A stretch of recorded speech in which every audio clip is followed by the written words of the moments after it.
Hi friends, this is Ravi విడే. ఈ వీడియోలో నేను మాట్లాడే టాపిక్ కాన్స్టిపేషన్. నేను ఈ టాపిక్ గురించి స్పెసిఫిక్గా చాలా వీడియోస్ చేసినప్పటికీ ఈ వీడియోలో నేను చెప్పే విషయాలు చాలా చాలా ఇంపార్టెంట్.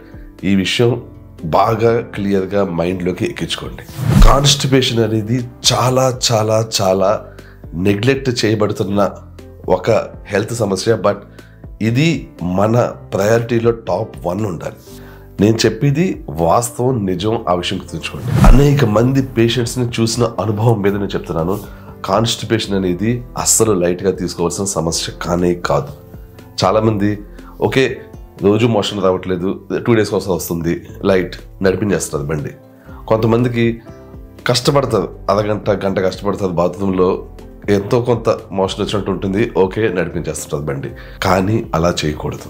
ఏ రోజన్నా సరే మనం మార్నింగ్ లేచామంటే మోషన్కి అవ్వాల్సిందే. మార్నింగ్ అవ్వలేదు మధ్యాహ్నం, బట్ ఒక రోజు మనం తీసుకుంటే ఆ రోజులో మోషన్ అవ్వాల్సిందే. మనకి 1 బదులు 2 అయినా ఓకే, 3 అయినా ఓకే, కానీ అసలు మోషన్కి అవ్వట్లేదు, కాన్స్టిపేషన్ ఉంది అంటే అది అనేక జబ్బులకి రూట్ కాజ్ అనే విషయం గుర్తుంచుకోండి. కాన్స్టిపేషన్ ఏ విధంగా రూట్ కాజ్ అవుతుంది అది కూడా నేను ఇప్పుడు మీకు ఎక్స్ప్లెయిన్ చేస్తాను. చాలా ఆటోఇమ్యూన్ జబ్బులకి, చాలా క్యాన్సర్స్కి రూట్ కాజ్ ఏంటి? నేను ఆల్రెడీ నా వీడియోస్లో చెప్పాను. ఫంగస్. మనకి ఎప్పుడైతే మన స్మాల్ ఇంటెస్టైన్స్లో కానీ లార్జ్ ఇంటెస్టైన్స్లో కూడా కానీ ఫంగస్ కానీ ఎక్కువ అయితే ఈ ఫంగస్ మన ఇమ్యూన్ సిస్టమ్ని మ్యానిపులేట్ చేసి మనకి ఆటోఇమ్యూన్ జబ్బులు వచ్చేలా చేస్తుంటుంది. ఫంగస్తో పాటు ఈస్ట్ అనే ఇంకోటి కూడా ఉంటుంది. నేను ఈస్ట్ గురించి వేరే వీడియోస్లో చెప్తాను. ఈ ఫంగస్ అండ్ ఈస్ట్ కూడా ఒక ఫార్మ్ ఆఫ్ ఫంగస్సే. ఈ ఫంగస్ అండ్ ఈస్ట్ కలిసి మనకి చాలా రకాల జబ్బులు వచ్చేలా చేస్తుంటాయి. ఈ 2 తోడు దొంగలు. అండ్ ఈ తోడు దొంగలు ఎప్పుడు యాక్టివేట్ అవుతాయి? ఎప్పుడు యాక్టివేట్ అవుతాయంటే వాటికి కావాల్సిన ఫుడ్ ఎక్కువ లభించినప్పుడు. నేను చాలాసార్లు చెప్తూ వచ్చాను.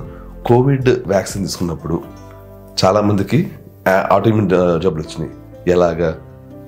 బ్యాక్టీరియా చనిపోవడం వల్ల, గట్ బ్యాక్టీరియా చనిపోవడం వల్ల ఫుడ్ ఏదైతే బ్యాక్టీరియా ప్రాసెస్ చేస్తూ ఉంటుందో మన తిన్న ఫుడ్ని, ఆ ప్రాసెస్ చేయడానికి ఆ బ్యాక్టీరియా లేకపోవడం వల్ల ఫంగస్కి దానికి కావాల్సినంత ఫుడ్ లభించి ఫంగస్ విడిగా పెరిగిపోయి అది ఆటోఇమ్యూన్ జబ్బులు వచ్చేలా చేసింది. ఇది కోవిడ్ టైంలో జరిగింది. ఇలాంటిది అప్పుడప్పుడు జరుగుతుంటుంది. కొంతమందికి టీబీ వచ్చినప్పుడు విపరీతమైన యాంటీబయాటిక్స్ ఇస్తుంటారు. కొంతమంది ఉత్తి పున్నాన ఏదో చిన్న జ్వరం వచ్చినా, చిన్న దగ్గు వచ్చినా, ఒక ఫ్లూ వచ్చినా యాంటీబయాటిక్స్ ఇచ్చేస్తుంటారు కొంతమంది డాక్టర్స్. ఈ యాంటీబయాటిక్స్ ఏం చేస్తాయి? వెళ్ళి గట్ బ్యాక్టీరియాని చంపేస్తాయి. గట్ బ్యాక్టీరియాని చంపేస్తే అవుతుంది, మళ్ళీ ఫంగస్కి ఫుడ్ ఇష్టం వచ్చినట్టు దొరుకుతుంది. సో ఇవి డిఫరెంట్ సినారియోస్. అంటే ఎక్కువగా యాంటీబయాటిక్స్ వాడడం, కోవిడ్ వ్యాక్సిన్ లాంటి అన్టెస్టెడ్ వ్యాక్సిన్స్ తీసుకోవడం, ఇలాంటి సిచ్యుయేషన్స్లో. ఇప్పుడు కాన్స్టిపేషన్, ఈ విషయం గుర్తుంచుకోండి. కోవిడ్ సంగతి పక్కన పెడదాం, యాంటీబయాటిక్స్ పక్కన పెడదాం. ఇంకొక మెయిన్ రీజన్ ఈ ఫంగస్ పెరగడానికి, ఆటోఇమ్యూన్ జబ్బులు రావడానికి కాన్స్టిపేషన్. నేను ఎప్పుడు నా వీడియోస్లో చెప్తుంటాను, నా డైట్, రవి విడే డైట్ పని చేయాలంటే మీకు డైజెషన్ సమస్య ఉండకూడదు అని. నా డైటే కాదు, ఏ డైట్ అయినా పని చేయాలంటే డైజెషన్ సమస్య ఉండకూడదు. డైజెషన్ సమస్య ఉందా, డైట్ పని చేయదు. ఎలాగా? కాన్స్టిపేషన్ ఉందా, మీకు అనేక ఆటోఇమ్యూన్ జబ్బులు వస్తాయి. ఎలాగా? కాన్స్టిపేషన్ తీసుకుందాం. One of the digestion issue. రోజు మార్నింగ్ మీరు మీ బాడీలో ఏదైతే వేస్టేజ్ ఉందో, ఏదైతే మలం తయారవుతుందో అది వెళ్ళిపోవాలి. అది వెళ్ళలేదు, మీకు కాన్స్టిపేషన్ సమస్య ఉంది, వెళ్ళలేదు. అప్పుడు ఏమవుతుంది? మీకు ఏదైతే ఫంగస్ ఉంటుందో స్మాల్ ఇంటెస్టైన్స్లో కానీ లార్జ్ ఇంటెస్టైన్స్లో కానీ దానికి ఎక్కువ ఆహారం దొరుకుతుంది. ఎలాగా? లార్జ్ ఇంటెస్టైన్స్లో ఎలాగూ మీరు నిన్నటి తిన్నది ఏదైతే ఉందో అది అలా ఉంటుంది మలం ఫార్మాట్లో. అండ్ స్మాల్ ఇంటెస్టైన్స్లో ఫుడ్ ట్రావెలింగ్ స్పీడ్ తగ్గుతుంది. ఎందుకని? మీకు కాన్స్టిపేషన్ ఉండడం వల్ల ఏదైతే మోషన్ పాస్ అయిపోవాలో అది అవ్వకపోవడం వల్ల మీరు కొత్తగా తింటున్న ఫుడ్ ఏదైతే ఉందో అది ఎక్కువసేపు స్మాల్ ఇంటెస్టైన్స్లో ఉంటుంది. ఎక్కువసేపు స్మాల్ ఇంటెస్టైన్స్లో ఉంటుంది అంటే మీనింగ్ ఏంటి? ఏదైతే గట్ బ్యాక్టీరియా ఉందో అది ఎంత అమౌంట్ని ప్రాసెస్ చేసినప్పటికీ ఎక్కువసేపు ఉండేటప్పుడు ఏమవుతుందంటే ఫంగస్కి ఎక్కువ ఆహారం దొరుకుతుంది. అప్పుడేంటి?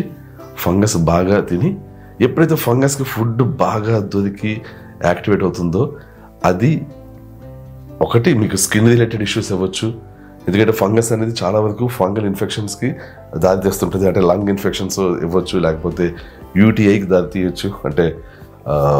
అంటే కొన్ని రకాల యూటీఐ సమస్యలు ఉంటాయి. అవి బ్యాక్టీరియల్ అయినప్పటికీ చాలా వరకు యూటీఐలు ఫంగస్ వల్ల కూడా వస్తుంటాయి, యూరినరీ ట్రాక్ట్ ఇన్ఫెక్షన్స్. అలాగే స్కిన్ రిలేటెడ్ కొంతమందికి ఎగ్జిమాలు వస్తుంటాయి, సెబోరియాక్ డెర్మటైటిస్ వస్తుంటుంది. సో ఇలాంటివి సెబోరియాక్ డెర్మటైటిస్, ఎగ్జిమా ఇలాంటివి ఆటోఇమ్యూన్ కాదు, అవి డైరెక్ట్లీ ఫంగస్ వల్ల వస్తున్న, ఇంకా చెప్పాలంటే ఈస్ట్ వల్ల వస్తున్న చర్మ సమస్యలు. ఇప్పుడు ఏదైతే ఈ ఫంగస్ ఉందో ఇంకా ఎక్కువ, అంటే మన ఈ సమస్య ఇంకా కంటిన్యూ అవుతుంటాయి. ఇప్పుడు ఒకరోజు కాన్స్టిపేషన్ వచ్చింది, వెంటనే మీకు ఆటోఇమ్యూన్ జబ్బు వచ్చేది. బట్ కంటిన్యూస్గా మీకు కాన్స్టిపేషన్ సమస్య ఉంది, రెగ్యులర్గా మీకు తింటాం సరిగ్గా డైజెస్ట్ అవ్వట్లేదు. అప్పుడు ఏమవుతుంది, రెగ్యులర్గా ఫంగస్ ఫుడ్ వస్తుంది, ఫంగస్ ఫుడ్ లభిస్తుంది. ఫంగస్ చాలా చాలా చాలా స్ట్రాంగ్ అవుతుంది. ఎంత స్ట్రాంగ్ అవుతుందంటే అది మీ ఇమ్యూన్ సిస్టమ్ని కూడా ఓవర్టేక్ చేసి దానికి ఇష్టం వచ్చినట్లు వాడుకుంటుంది. దానికి ఫంగస్కి అప్పుడు ఇంకా డిమాండ్స్ పెరుగుతాయి. నాకు స్వీట్స్ కావాలి అని అనిపించలే మీకు చేస్తుంది. ఏ విధంగా మీకు యాంగ్జైటీ కలిగించి. ఫంగస్ ఎక్కువ ఉన్న వాళ్ళల్లో యాంగ్జైటీ లెవెల్స్ ఎక్కువ ఉంటాయి. అందుకని కాన్స్టిపేషన్ ఉన్న వాళ్ళల్లో యాంగ్జైటీ ఎక్కువ ఉంటుంది. ఇంకా నెక్స్ట్ ఏంటంటే, ఇంకా నేను ప్రతిసారి ఇన్వాల్వ్ అవ్వకుండా నేను ఇమ్యూన్ సిస్టమ్కి ఇన్స్ట్రక్షన్స్ ఇచ్చేస్తాను, ఇంక ఇమ్యూన్ సిస్టమే చూసుకుంటుంది అని చెప్పేసి ఆటో ఇమ్యూన్ జబ్బులు ఇస్తుంటుంది.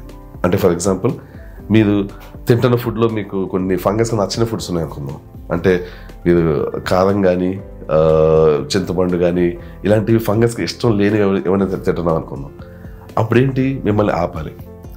ఈరోజు ఫంగస్ ఏదో మీకు ఒక చిన్న సైజు ఒక స్కిన్ ఇష్యూ ఇచ్చి మిమ్మల్ని ఆపరేటర్ చేస్తుంది. అంటే ఎగ్జిమా ఇచ్చి ఆపరేటర్ చేస్తుంది, లేకపోతే సెబోరియాక్ డెర్మటైటిస్ ఇచ్చి ఆపరేటర్ చేస్తుంది. లేదు, మీరు ఆపట్లేదు.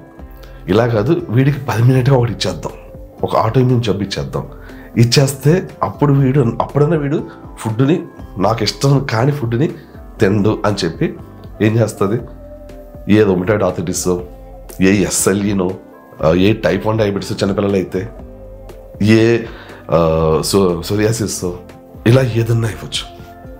దానికి వీలైతే ఇది చేస్తుంది ఆ పని. అర్థమైందా మీకు? కాన్స్టిపేషన్, బేసిక్ కాన్స్టిపేషన్, అక్కడ నుంచి మీకు ఫంగస్ ఏ విధంగా స్కిన్ సమస్యలు ఇస్తుంది, ఫంగస్ ఏ విధంగా పర్మనెంట్గా ఉండి ఆటోఇమ్యూన్ జబ్బులు ఇస్తుంది. అందుకని ఎప్పుడూ కూడా ఫంగస్ని మీరు ఫీడ్ చేయకూడదు. ఆ విషయం గుర్తుంచుకోండి. మీకు కాన్స్టిపేషన్ ఉంటే ఇమీడియట్లీ ఫిక్స్ చేసుకోవాలి.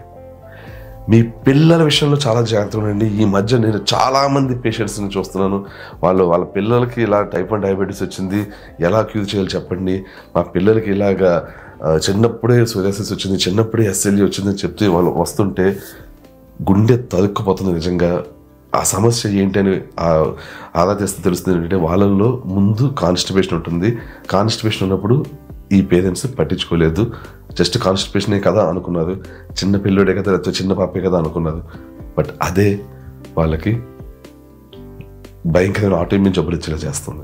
అందుకని ఈ వీడియో నేను చేయడానికి మెయిన్ రీజన్, మీకు కాన్స్టిపేషన్ మీద అవేర్నెస్ కలిగించడం కోసం. కాన్స్టిపేషన్ ఉంటే గుర్తుంచుకోండి, మీకు కానీ మీ ఇంట్లో ఎవరికైనా కానీ కాన్స్టిపేషన్ ఉంటే దాన్ని ఫిక్స్ చేయాలి.